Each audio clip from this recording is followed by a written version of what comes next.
Hello and welcome to your favorite program on Catholic Television of Nigeria, Spotlight. Spotlight is a program that showcases various aspects of our national life and what we do as Christians and as Catholics. Today we are in the office of one of our ardent supporter. He is a life venture. He is a three-time senator, a Senate leader, former NDDC chairman.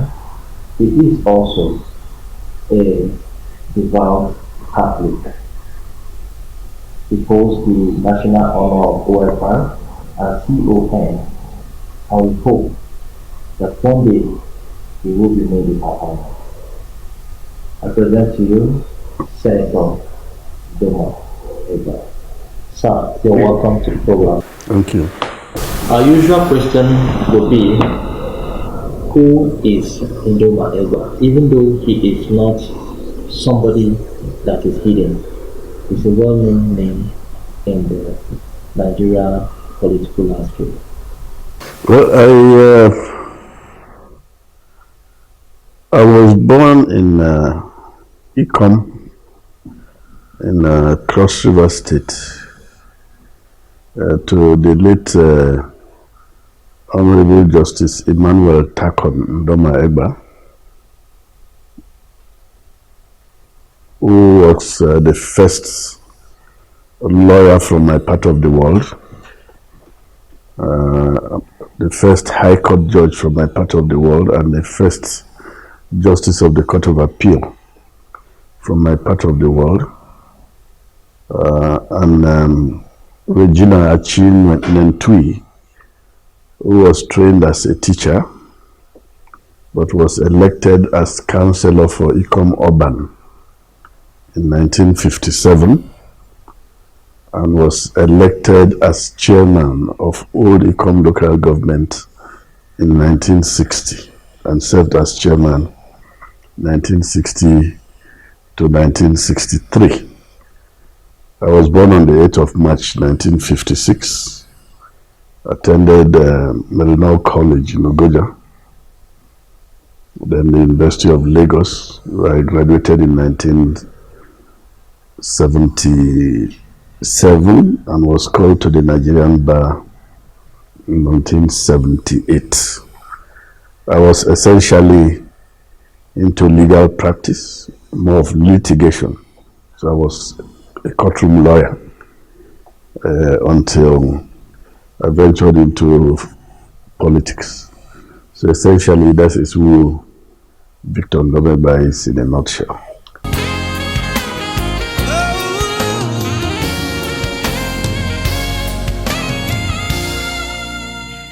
Well, like every aspect of our national life, we have had the good, the bad, and the ugly. The profession has grown astronomically in terms of numbers, and the moment you begin to have a challenge with numbers, you at the same time begin to have a challenge with quality. But at the same time, the profession has also become globally competitive. Our lawyers are holding their ground against their peers anywhere in the world. So like I said, it's the good, the bad, and the ugly. And the moment you begin to have the issue of numbers, you also begin to have the issue of miscreants. Of course, you are going to have more miscreants where you have more people than when you have less.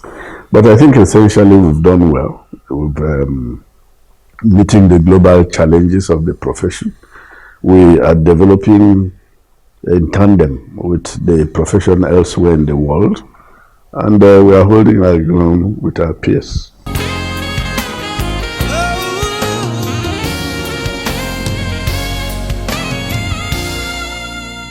Well, the rosary for me is for all times. You talked about being a Marian faithful. I grew up with a grandmother who was among the first converts to the Catholic faith in my part of the world. And I remember seeing her carrying her rosary all the time and saying the rosary in Efik.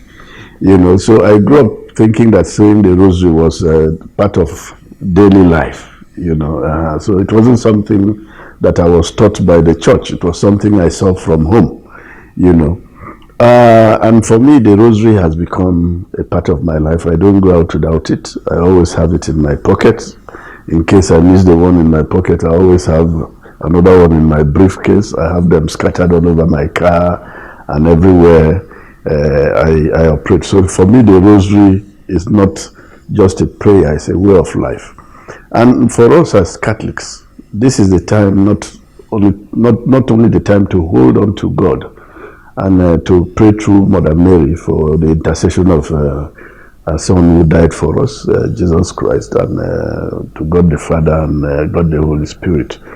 But it's also a time for social action by the church. The church must take a position on how Catholics must react to the COVID-19 pandemic, because the church is a very influential voice. The moment the church has spoken, the church has spoken. And that is why it is important for the church to take a very clear position on not just how Catholics should react to the COVID-19 pandemic, but how the world at large, because the Catholic Church is a very influential global voice, on how the world at large should react to the pandemic. We should, the Catholic Church should reiterate government's directives on masking, on vaccinations, on social distancing, and every other precaution that we need to take to stem the spread of the pandemic.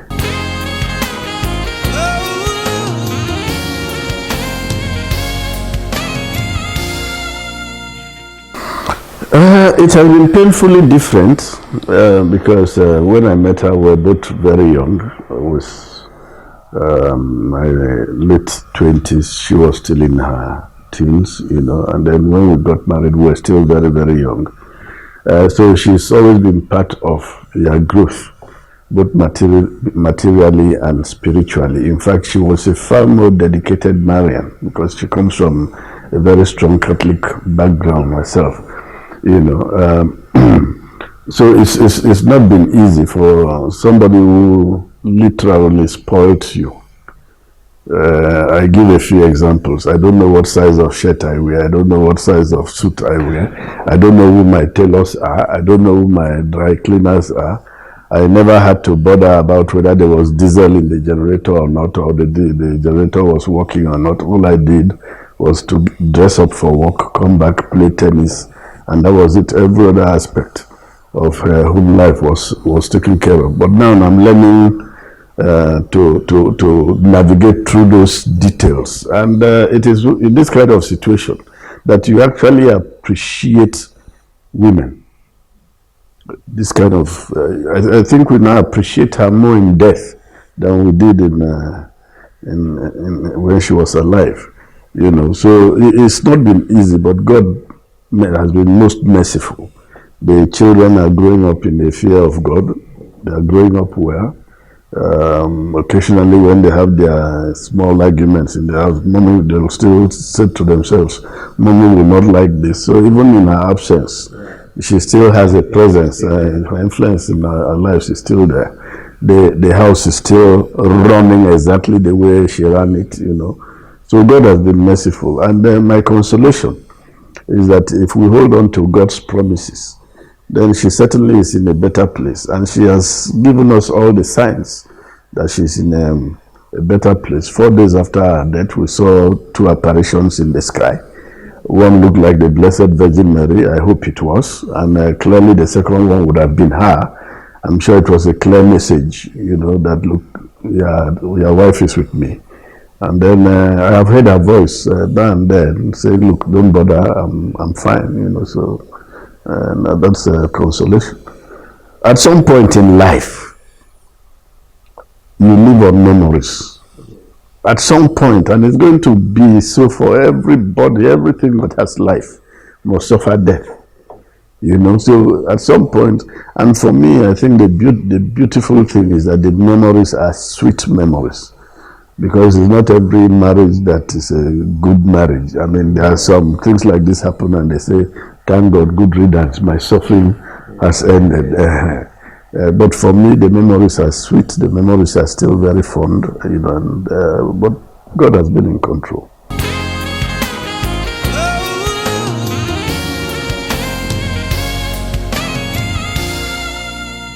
My wife was simply an unforgettable person. I mean, to family, to friends. When she passed on, and I went to because she died in Ondo State, and they flew the corpse in that day, and I went to the Federal Medical Center to receive the body. I thought it was a presidential rally. The whole of Abuja was in that center. I didn't even know she had touched so many lives. I was building a church. I'm sure that is public knowledge in my hometown. And the church had taken me how many years? About 10, 12 years. I was still struggling with it. And she moved it, took the church over. And in 2 years, the church was ready for dedication. And Cardinal Onaikon was there to dedicate it. The church was dedicated on her birthday, 2018. And it was fortuitous because she's buried in the church.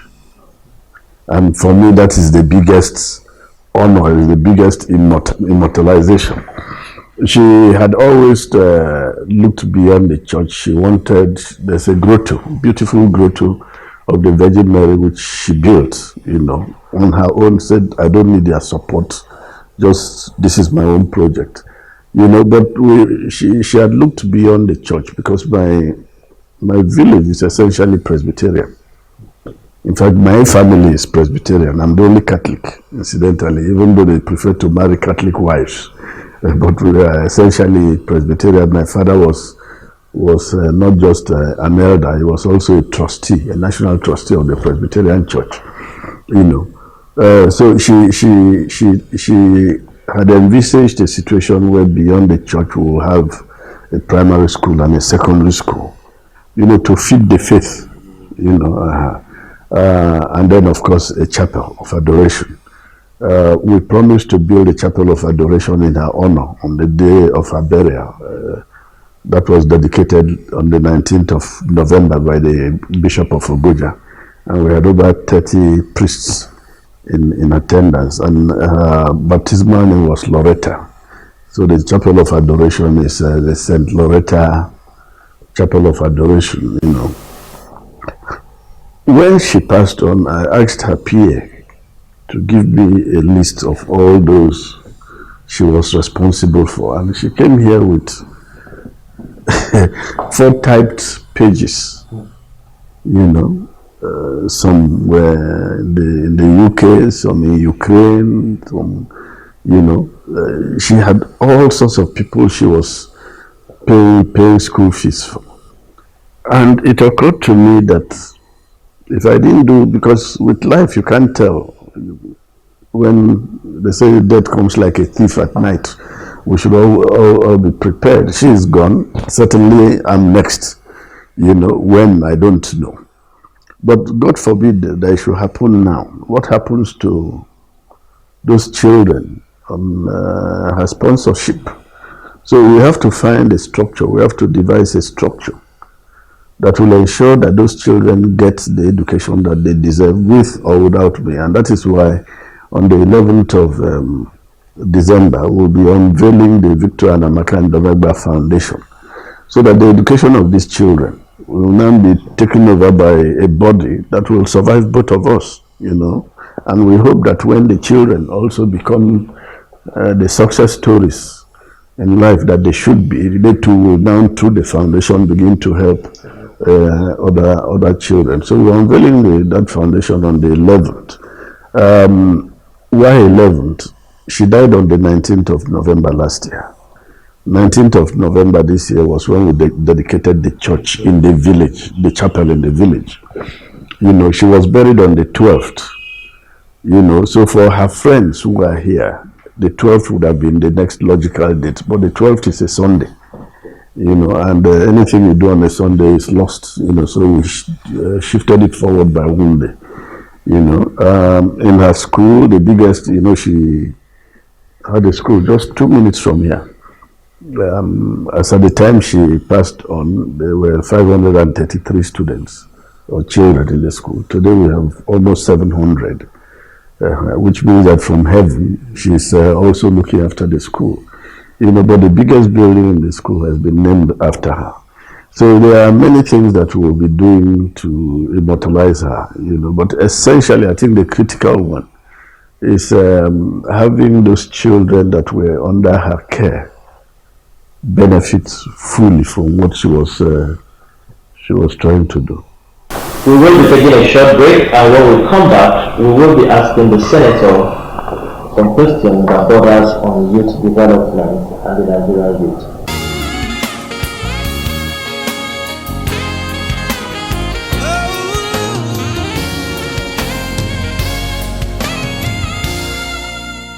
Welcome back to the journey of this Spotlight on Catholic Television of Nigeria, and we have been discussing various issues with Senator Victor Ndoma Oigba.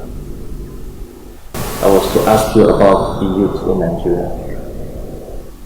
What message do you have for the youth in Nigeria as we approach 2023 general election? Well, let me start by saying something I've always said, and I can't repeat it enough, that the real resource of any country is not oil or minerals or whatever. The real wealth of any nation is its young men and young women, the youths of that nation. But it's a paradox, because you are a resource only if you are motivated, if you are skilled, if you are educated, and if you are engaged. If you have a huge population of young men and young women who are not motivated, they are not skilled, they are not educated, they are not engaged, rather than a resource, they become a curse. And my prayer for our youth and for our country, Nigeria, is that our youth should be a resource, not a curse. So there is what government owes to the youth. We all started as youths. My first public outing was as a very young person. When I started writing my columns in the newspapers, I was barely 16. By the time I was on my first federal board, I was 23. I was 26, going 27 when I was appointed commissioner in those days when we had 19 states, not today that we had 36. So I'm a beneficiary of youthfulness. I understand what it is to be empowered as a young person. And what I have benefited from, I pray and wish that every youth will have the same opportunities that I have had. Now, what are the obligations of a nation to its young people? The first is to give them a sound education. And then the second, of course, is to create opportunities that will engage them. If you cannot create opportunities that create employment, then create opportunities that will enable them to create employment, but for themselves. So we owe that. And then for the youths, tomorrow belongs to them. It is their country. So we are the sum total of the choices we make for ourselves. If you start by taking substances, you pay for it at some point. I mean, you are not going to take India hemp and I get intoxicated from you. It is you that will. And I keep saying to them, whatever you cannot put on your CV is not worth it. If you cannot put on your CV that you are a member of a cult or that you take drugs, then it's not worth it. You yourself realize that is not sufficiently defined. That's why you are not putting it there. You are ashamed to put it. So for me, let them realize that in spite of the challenges that they are having today, this country is still theirs. As we go to 2023, we had a lesson from NSAS before it was tragically hijacked. You know, we talked about the death of my wife. You know, 2 weeks before her death, my Calabar home was completely vandalized. The only thing they left for me was the floor. And the reason they left the floor was that they couldn't take the floor away, you know. So I'm a victim of NSAS, but I'm a victim of the NSAS that had been hijacked by hoodlums. Before they hijack, NSAS had sent a clear message to Nigeria that the youth of this country can change this country if they want to. And that change under our constitution today can come only through the instrumentality of the ballot paper. They have the numbers. They can change it. They can ignore the offers being made by the rich, old rich. You can ignore it and use their numbers to redefine this country and reconstruct this country. So my challenge to them is that tomorrow is yours. Tomorrow is in your hands. What you make of tomorrow is totally dependent on you. And you will have to live with the choices that you make.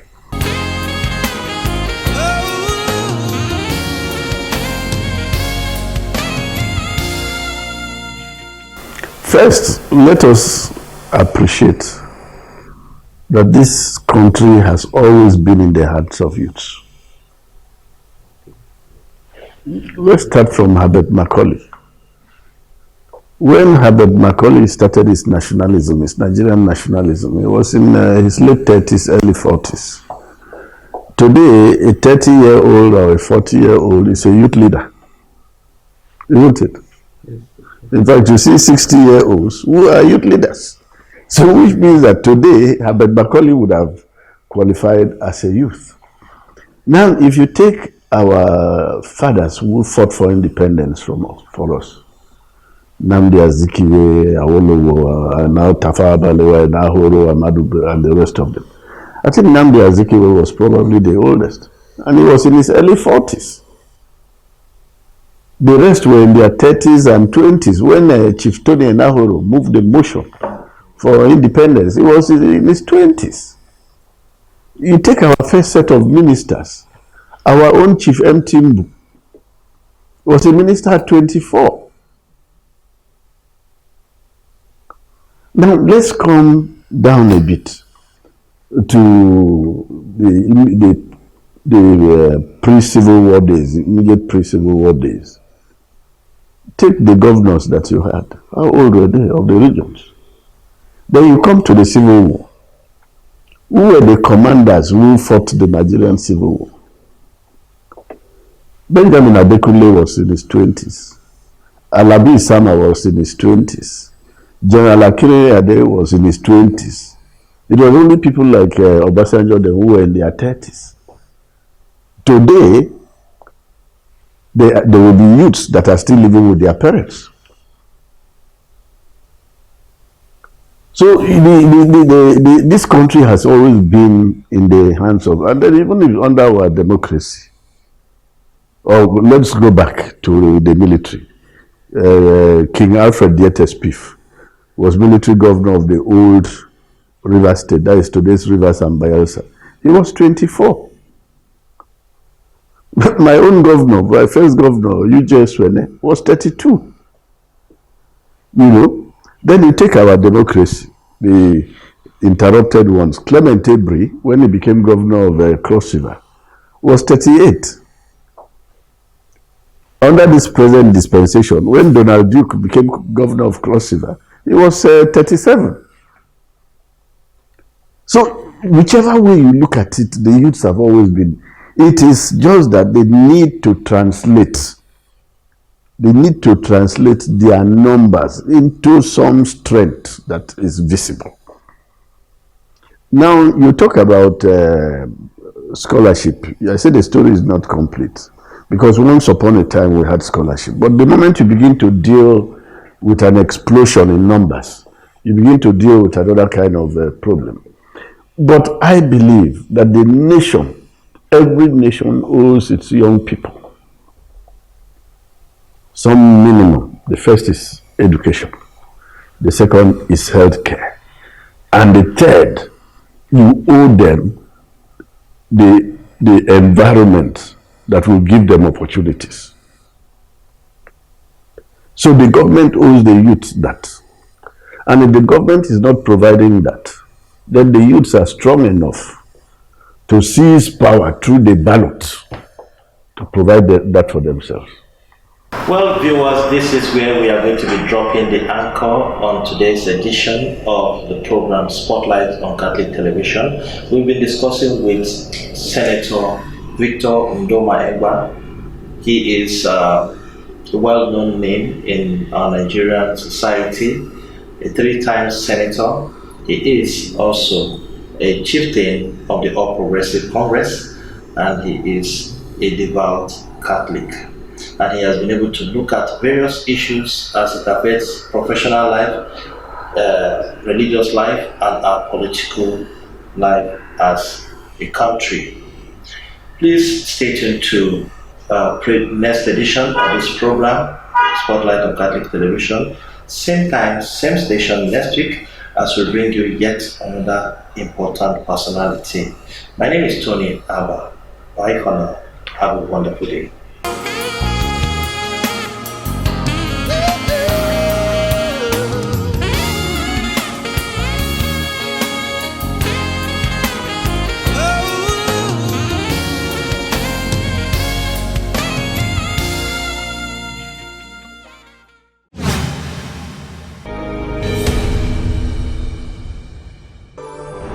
You're watching CTV.